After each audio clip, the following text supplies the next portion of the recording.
Виж, топката му е там. И сега, като излезна навънка, ще започне да си играе с топката.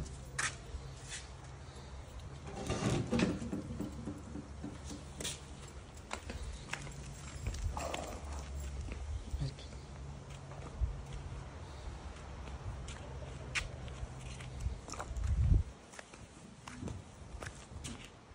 Какво?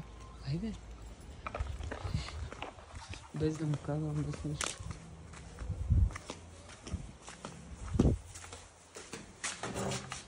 Айде, Макси, чао!